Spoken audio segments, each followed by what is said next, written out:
अस्सलाम मुफ्ती साहब। वालेकुम सलाम। मुफ्ती साहब, जैसे आप हमेशा कहते हैं कि जो एक डेमोक्रेटिक या सेकुलर निज़ाम है वो एक बोगस निज़ाम है। तो जहाँ पे मुझे लगता है मुसलमानों की संख्या ज़्यादा है, 60 से 70% है, वहाँ पे तो ऑप्शन है कि वहाँ पे शरिया लॉ लगा दिया जाए। हम्म, लेकिन जहाँ पे आबादी भारत जैसी है या क्रिश्चियन ज़्यादा है या हिंदू ज़्यादा है या लेट्स से बराबर बराबर है, वहाँ पे इसका आपको अल्टरनेटिव क्या नज़र आता है? क्योंकि अगर आप किसी चीज़ को गलत कह रहे हैं तो उसका अल्टरनेटिव भी आपको देना पड़ेगा। अल्टरनेट तो हमने दे रखा है ना। यानी आप जो इस्लामी निज़ाम है वही अल्टरनेट है भाई। दावत का हिस्सा है हमारा। हम चाहे माइनॉरिटी के तौर पर रहें या मेजोरिटी के तौर पर रहें, ये हमारी शरी जिम्मेदारी है कि हम दीन की दावत लोगों तक पहुंचाते रहें। और दीन की दावत का मतलब सिर्फ ये नहीं है कि आप रोजा रख लें, नमाज पढ़ लें और ला इलाहा इल्लल्लाह कह दें, बल्कि दीन की दावत वो एक पूरा ये होलिस्टिक पैकेज है कि जिसके अंदर निज़ाम हुकूमत और इसी तरीके से कि आपकी जो मार्केट है, शेयर मार्केट है, वो कैसे चलनी चाहिए, आपका बाजार कैसे चलना चाहिए, आपकी इकोनॉमी कैसे चलनी चाहिए, आपकी जस्टिस सिस्टम कैसा होना चाहिए, ये पूरा एक होलिस्टिक सिस्टम है। हम पूरे होलिस्टिक सिस्टम की दावत देते हैं। तो जब हम ये कह रहे हैं कि जो डेमोक्रेसी है वो एक बोगस निज़ाम है, तो उसकी वजह यह है कि हमारे पास उससे कहीं बेहतर, लाख दर्जा बेहतर, बल्कि सबसे बेहतर निज़ाम है हुकूमत का। जब हम ये कह रहे हैं कि कैपिटलिज्म एक जालिमाना निज़ाम है, तो उसकी वजह यह है कि हमारे पास जो इस्लामिक फाइनेंस का सिस्टम है वो उससे कहीं बेहतर, लाखों दर्जा मुनसिफाना निज़ाम है। तो हम तो पूरे दीन की दावत दे रहे हैं ना। जहाँ पे जैसे भारत जैसे देश में 20 से 30% जैसे आबादी है मुसलमानों की, वहाँ जी पे सरिया लगा देना ये नहीं, इनजस्टिस नहीं होगा? क्योंकि मेरा मानने ख्याल वाले है ही। आप पिछली मर्तबा आपने मुझसे ये सवाल किया था और उस वक्त आप इस सवाल को समझ गए होंगे। मैंने क्या कहा था, और मुझे हैरत है कि आप पढ़े लिखे आदमी हैं और सही आपके सिंसियर सवाल बाज मर्तबा होते हैं, लेकिन आप दोबारा उसको बात को घुमा रहे हैं। मैंने क्या कहा था आपसे? मैंने आपसे ये कहा था कि अगर मैं प्राइम मिनिस्टर बनूं और मैं इस बात पर प्राइम मिनिस्टर बनूं कि मुझे 400 सीटें चाहिए ताकि मैं मुल्क का कॉन्स्टिट्यूशन बदल दूं और शरिया नाफिज कर दूं, और मुझे 400 सीटें मिल जाएं, इसका मतलब ये है कि पब्लिक विल मेरे साथ है, तो जाहिर सी बात है कि मैं शरिया नाफिज करूंगा और मैं खिलाफत लाऊंगा। क्यों? इसलिए कि पब्लिक ये चाहती है। तो आप ये जो आप 20 नहीं से नहीं 30 नहीं। की बात कर रहे हैं, नहीं सुन लीजिए, आप जो 20 से 30% की बात कर रहे हैं, 20 से 30% लोग जो हैं वो जाहिर है कि जबरदस्ती 70% की आबादी के ऊपर कोई निजाम थोप दें तो ये मुनासिब नहीं होगा। लेकिन अगर 70% लोग उन 20-30% लोगों के निजाम को अडॉप्ट करना चाहें तो क्या आपको कोई प्रॉब्लम है? नहीं, फिर कोई प्रॉब्लम नहीं होगी। बस यही बात है। तो हम नहीं, जबरदस्ती नहीं थोपेंगे। हाँ, हम कंसेंसस कायम करेंगे। हम कोशिश करेंगे कि लोगों में अवेयरनेस पैदा करें और उनको बताएं कि हमारे पास एक बेहतर निजाम है, उस निजाम को कबूल कर लिया जाए, थोपेंगे नहीं। जी ओके। मुसा, मैं इसमें एक दो कुछ के जी हिस्टोरिकल एनालिसिस अगर करना चाहें मिस्टर एक्स भाई, कि हमारे पास जो सिस्टम है क्या वो हमारा अपना है? नहीं, अपना तो नहीं है, सभी जगह से लिया हुआ है। ठीक है। तो अब दूसरा सवाल ये है कि ये हमारा अपना नहीं है, तो क्या ये हम पे जबरदस्ती थोपा गया है या हमने विलिंगली इसको अपनाया है? नहीं, थोपने के बाद आज तो जनता इसको एक्सेप्ट करती है ना, वोट देती है और मतलब ज्यादातर लोग डेमोक्रेसी को प्रेफर करते हैं। मैं आपको हिस्टोरिकल डिफरेंसेस के साथ बात करना चाह रहा हूँ। मैं आज की बात नहीं कर रहा हूँ। आज का तो जो विल है वो तो मैन्युफैक्चर्ड हो सकता है ना, जो हिस्ट्री में कभी मैन्युफैक्चर किया गया हो। तो मैं बात कर रहा हूँ कि जो सिस्टम है हमारे पास जिसमें हम जी रहे हैं, एक तो ये हो गया कि वो हमारा अपना नहीं है। दूसरा ये कि क्या ये हमारे ऊपर हिस्टोरिकल डिफरेंस के साथ जबरदस्ती थोपा गया है या हमने इसको विलिंगली एक्सेप्ट किया है? नहीं, हर चीज मुझे लगता है पहली बार जो जहाँ पे जाएगी वो थोपी ही जाएगी। ठीक। तो ये निज़ाम जो है, ये सिस्टम जो है वो हम पे जबरदस्ती थोपा हुआ एक सिस्टम है। और फिर इस सिस्टम जो है वो अपने अंदर आने वालों को तो विल को मैन्युफैक्चर करेगा ही ना, नहीं तो फिर बागी पैदा होंगे। तो कोई सिस्टम नहीं चाहता कि वो बागी पैदा हो। तो ये सिस्टम का वो जो ओरिजिन है वो अपने आप में एक थोपा हुआ है, ठीक है, जबर एक मुसल्लत किया हुआ है। ये तो एक हिस्टोरिकल फैक्ट है, ठीक है। अब देखें हम, अब बात हो रही है कि क्या इसके अलावा कोई दूसरा सिस्टम नहीं हो सकता जो इससे ज्यादा बेहतर हो? अब उसमें मसला क्या है कि देखें, जो जिस सिस्टम में हम रहते हैं वो सिस्टम जो दूसरे सिस्टम के तय प्रेजुडिस होता है, वो जो है ना एक यानी कि हॉस्टिलिटी रखता है, एक दुश्मनी का जो ये रखता है। तो ये सिस्टम, हर सिस्टम का ये अपना फरीजा होता है, ये अपनी ड्यूटी होती है कि वो अपने सिस्टम के फेवर में प्रोपेगेंडा करे और दूसरे सिस्टम के खिलाफ में प्रोपेगेंडा करे, ठीक है। तो ये इस सिस्टम में भी हो रहा है। मैं मतलब बहुत हाईली फिलोसॉफिकल जाके बात कर रहा हूँ। आई डोंट थिंक के हमारे यूट्यूब पे या इस तरह के जो सोशल मीडिया प्लेटफॉर्म्स हैं उस पे इतने ज्यादा स्केप्टिकल होके जो है वो सिस्टम पे बात की जाती है। That is very much academic discourse. लेकिन मैं आपके साथ ये बात कर रहा हूँ, ठीक है। वो इसलिए बात कर रहा हूँ कि हमें समझना होगा कि हम जिस चीज को एक नेचुरल समझते हैं, हम समझते हैं कि हम जिस इन्वायरमेंट में जी रहे हैं ना वो एक नेचुरल इन्वायरमेंट है। ये सबसे बुरी, इसको कहते हैं, आप जाके सर्च करिएगा, इसको कहते हैं डिस्कर्सिव रेशनैलिटी। तो मसला ये है कि आज हम डिस्कर्सिव रेशनैलिटी में जी रहे हैं। हमारी रेशनैलिटी जो है वो नेचुरल नहीं है, वो मैन्युफैक्चर्ड की गई है और उसको हम नेचुरल समझ रहे हैं। प्रॉब्लम ये हुआ, इसलिए हमें जो है वो अब इस्लाम से प्रॉब्लम दिखता है। सिर्फ इस्लाम से प्रॉब्लम नहीं दिखता, हमें जो है इवन हर उस चीज से, हर उस आइडियोलॉजी से प्रॉब्लम दिखती है जो कि लिबरल कैपिटलिस्ट आइडियोलॉजी के खिलाफ है, गरचे वो हिंदुइज्म ही क्यों नहीं हो, वो क्रिश्चियनिटी ही क्यों नहीं हो। एग्जैक्टली।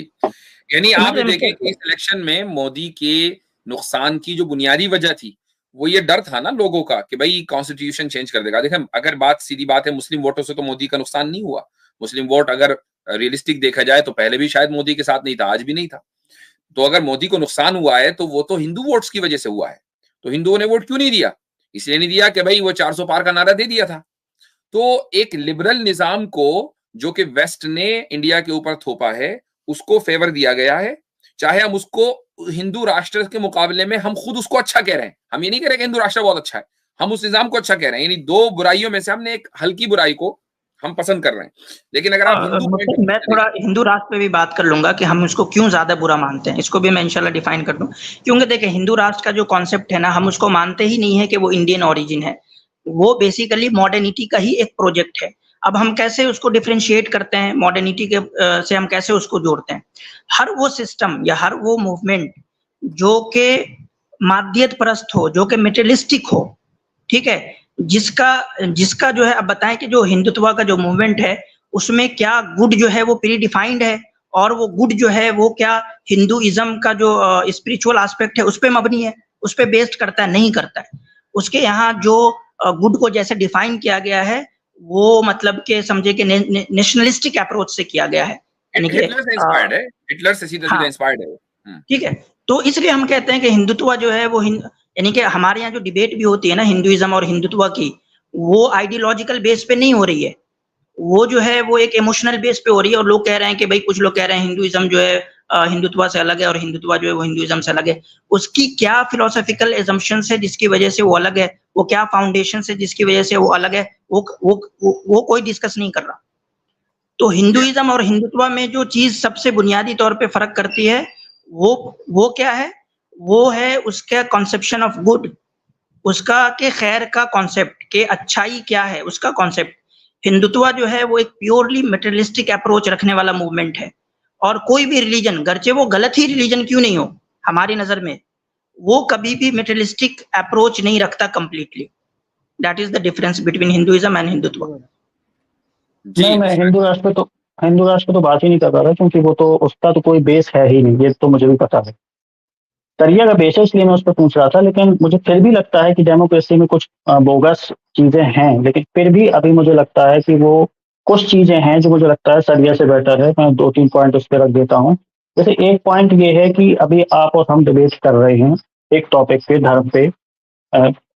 लेट्स से अगर मेरा धर्म कुछ और होता, आपका धर्म कुछ और है, उस पर बात कर सकते हैं। जहाँ पे शरिया निजाम लागू है, जैसे डॉक्टर जाकिर नाइक साहब उनको इंडिया से बाहर निकाल दिए, मैं इसको सही नहीं समझता, क्योंकि डिस्कशन होना चाहिए। हेल्दी सोसाइटी के लिए डिस्कशन बहुत जरूरी है। ये चीज मुझे लगता है कि शरिया निजाम में अप्लाई नहीं होती कि आप अपना, मैं समझता हूं कि ये इस्लामी हिस्ट्री से नावाकफियत की दलील है। जितना डिस्कशन इस्लामी हिस्ट्री में खुद इस्लाम के बुनियादी अकीदों के ताल्लुक से हुआ है, उतना आज नहीं हुआ, उतना आज भी नहीं होता। मसलन आप ये देखें कि अब्बासी या उमवी खिलाफत के दौरान, जबकि मुसलमानों का मुकम्मल उरूज था, ठीक है, उस वक्त जो ग्रीक फिलॉसफी का तर्जुमा हुआ और उस ट्रांसलेशन के नतीजे में एक डिस्कोर्स का और एक गुफ्तगू का आगाज हुआ, क्या आप वो कहीं देखते हैं पूरी इस्लामी दुनिया में? हालांकि उस फिलॉसफी को जो मुसलमानों में आई, हम उसको मुअतजिला कहते हैं, तो मुअतजिला को हम दुरुस्त नहीं समझ रहे, लेकिन ऐसा नहीं हुआ कि भाई फला मुअतजिली, चलो भाई इसको कत्ल कर दो, या मुअतजिला के ऊपर पाबंदी लग गई। यहाँ तक के इस्लामी दौर में एक फिरका पैदा हुआ जो आज भी है, जिसको आप आज आगा खानी कहते हैं, तो ये बातनिया के नाम से शुरू हो गए थे, और बात इन्होंने इस्लाम को मुकम्मल तरीके से डिस्टोर्ट करने की कोशिश की है, लेकिन ऐसा नहीं हुआ कि भाई बातनिया को चुन चुन के मारा गया हो, वरना अगर ऐसा होता तो ये मुकम्मल तौर पर खत्म हो चुके होते। इनकी बाकायदा किताबें थी। तो ये डिस्कोर्स तो हमेशा रहा है, गुफ्तगू हमेशा रही है। यहां तक कि इमाम अबू हनीफा किस जमाने में थे भाई, अब्बासी खिलाफत के जमाने में थे ना, बिल्कुल शुरू में। उनके मुनाजरे हैं किन से? एथीस्ट्स के साथ। इसी तरीके से वो जो है जाफर सादिक, इमाम जाफर सादिक, उनके मुनाजरे हैं, जो इमाम जाफर सादिक इमाम अबू हनीफा के उस्ताद हैं, उनके मुनाजरे हैं एथीस्ट के साथ। तो एथीस्ट उस जमाने में मौजूद थे और उनके मुनाजरे हो रहे थे। जाहिर मुनाजरे में वो क्या कहते होंगे? अल्लाह मौजूद नहीं है, यही तो मुनाजरा होता होगा ना, और वो बाकायदा रिकॉर्डेड मुनाजरे हैं। तो ये जो गुफ्तगू है ये हमेशा हुई है। हाँ, गुस्ताखी की इजाजत नहीं दी गई है, वो एक अलग है, उसके लिए लॉ है, गुफ्तगू के खिलाफ लॉ नहीं है। इनफैक्ट मुफ्ती साहब बड़े-बड़े मिस्टर एक्स भाई एक ना ये हमारा एक असम्पशन ये भी गलत है कि हम जिस निज़ाम में रह रहे हैं वहाँ हर चीज पे बात करने की आज़ादी है। क्या हम ये बैठ के यहाँ पे डिस्कशन कर सकते हैं कि रेसिज्म को लीगलाइज किया जाए या नहीं किया जाए? कर सकते हैं? नहीं ऐसा नहीं कर सकते ना। तो ये मैं बार बार कहता हूँ कि ये प्रेमिसेस ही गलत है कि ये कहा जाए कि आज जिस सिस्टम में हम रह रहे हैं वहां तो बहुत फ्रीडम है और दूसरे सिस्टम में फ्रीडम नहीं है। मिस्टर एक्स भाई इसको समझें कि हर सिस्टम का अपना बुनियादी, अपना जो है फंडामेंटल प्रिंसिपल्स होते हैं जिसको वायलेट करने की कोई भी इजाजत नहीं देता, कोई सिस्टम नहीं देता, इस्लाम भी नहीं देता। इसमें मतलब जो सिस्टम आज का है या जो सिस्टम किंगडम होगा या जो इस्लामिक सिस्टम होगा उसमें कोई फर्क नहीं है। हर सिस्टम जो है वो एक रेड लाइन बनाता है और उस रेड लाइन को क्रॉस करने की इजाजत नहीं देता। खुद इसी को देख लीजिए आसिम भाई कि क्या खुलकर इंडिया में जहां डेमोक्रेसी है खिलाफत की बात की जा सकती है? नहीं की जा सकती। क्यों? इसलिए कि खिलाफत उस सिस्टम के, डेमोक्रेसी के खिलाफ है। तो आप नहीं बात कर सकते ना। तो आप ये नहीं कह सकते कि देखें हम डेमोक्रेसी में खुलकर बात कर रहे हैं, नहीं कर रहे हैं आप उस सिस्टम के खिलाफ जो उसकी बुनियादी, उसका जो बेसिक कैरेक्टर है उसके खिलाफ जाकर बात नहीं कर सकते हैं। असल में मुफ्ती साहब इनको वही है कि आपको हिस्ट्री पढ़ना बड़ा इंपॉर्टेंट है, क्योंकि बड़े बड़े नॉन मुस्लिम्स नाम है, पॉल ऑफ एंटियोक है, जॉन ऑफ डेमास्कस है, जिनके साथ पोलेमिकल वर्क्स हुए हैं मुसलमानों के। मतलब ये यहाँ से कोई किताब लिखता था, वहां से कोई किताब लिखता था, पब्लिक डिबेट्स होती थी, तभी तो जाके हमारे पास अल्हम्दुलिल्लाह इतना बड़ा चंक है लिटरेचर का। ये वन साइडेड थोड़ा ही है, जब वहां से रेजिस्टेंस आती है तो हम यहाँ से जो है वो काम लिखा गया मुसलमानों की तरफ से। तो ऐसा बिल्कुल भी नहीं है कि वो एकदम से बात भी नहीं करने दी जाएगी। तो ये एक नहीं, मुझे हिस्ट्री का ये पॉइंट पता नहीं था जो मुफ्ती साहब ने मेरे सामने रखा। मैं एक लास्ट पॉइंट और है वो मैं रख दूं कि जैसे इस्लामिक निज़ाम में है वहाँ पे दो चीजें हैं कि जो दिफाई जिहाद है वो तो हो गई और वो सभी देश करते हैं, लेकिन अटैकिंग भी है, जो जहाँ पे आप इस्लाम का प्रचार करना चाहें वो अगर मना कर दे, डेमोक्रेसी में भी है मेरे भाई। जी, जहाँ पे जैसे आप गो अहेड। जैसे लेट्स से नॉर्थ कोरिया है, वहाँ पे आपने कहा कि हमें इस्लाम का प्रचार करना है, वो मना करता है, तो वहां पे अटैक किया जाएगा। ये चीज है। अब ये चीज पूरी जहां पे भी लागू है वहां पे, और ये सभी जगह होता रहेगा। तो इस हिसाब से मुझे लगता है जो भी देश युद्ध की स्थिति में रहता है वो कभी ग्रो नहीं कर पाता। तो ये भी एक मुझे माइनस पॉइंट लगता है। बताएं कि क्या नॉर्थ कोरिया के ऊपर आज वेस्टर्न लिबरल डेमोक्रेसीज ने हमले नहीं किए हुए?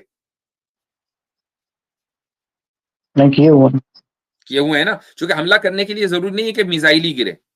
आप जो सैंक्शंस लगाते हैं ना कि दवाई नहीं है, मशीनें नहीं है, हॉस्पिटल्स नहीं है, ये सारे हमलों के अंदर आते हैं। लोग भूखे मर रहे हैं, यानी उनके पास जो छोटी मोटी बीमारियां होती है उसकी दवाएं पूरे मुल्क की आवाम के पास नहीं है। क्यों? इसलिए कि भाई उस मुल्क का जो निजाम है ना वो हमारा वाला निजाम नहीं है। तो भाई आवाम की तो कोई गलती नहीं ना, वो तो किंग क्या नाम उसका, किंग जॉन मोटू जो है वो उसकी गलती है, उसके अब्बा की गलती थी कि उसने वो निजाम, जो उसके दादा की गलती थी वो निजाम वहां लेकर आए। लेकिन उसकी सजा क्या है? पूरी कौम को मिल रही है। और कौन दे रहा है? सारी लिबरल डेमोक्रेसीज मिलकर दे रही हैं। तो दिफाई ये जो इकदामी जो है अटैक है वो तो चल रहा है, इट्स ऑन गोइंग, और आज से नहीं, 17 साल से चल रहा है। मिस्टर एक्स भाई ये भी ना मतलब के एक कह लें कि ये पॉसिबल नहीं है। इसका जो ताल्लुक है ना, जो इकदामी जो वॉर होते हैं, मतलब ठीक है, अटैकिंग जो होते हैं, उसका जो ताल्लुक है वो किस चीज से है? वो उसी चीज से है कि आपका कॉन्सेप्शन ऑफ गुड क्या है और आपका कॉन्सेप्शन ऑफ जस्टिस का क्या है। तो जब आप मानते हैं कि कहीं गुड नहीं हो रहा, कहीं जस्टिस नहीं हो रहा, तो ये आपकी जिम्मेदारी है कि आप वहां इंटरवीन करके जस्टिस को एस्टैब्लिश करें, ये आपकी जिम्मेदारी है।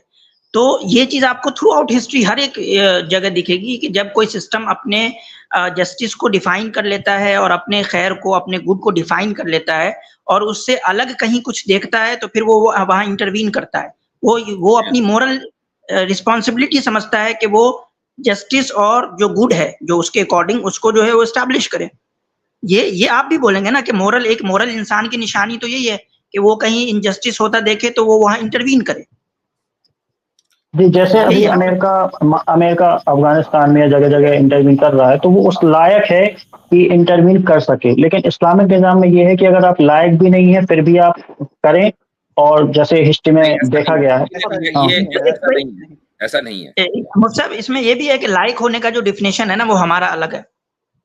नहीं, चले थोड़ा मैं इन्हीं का डेफिनेशन ले लूं। हम इन्हीं का, अगर डेफिनेशन है लायक होने का मतलब यही हुआ ना कि भाई आपकी मुकम्मल सलाहियत नहीं है, इस्तेदाद नहीं है, आप प्रिपेयर्ड नहीं है। लायक होने का मतलब यही हुआ ना मिस्टर एक्स।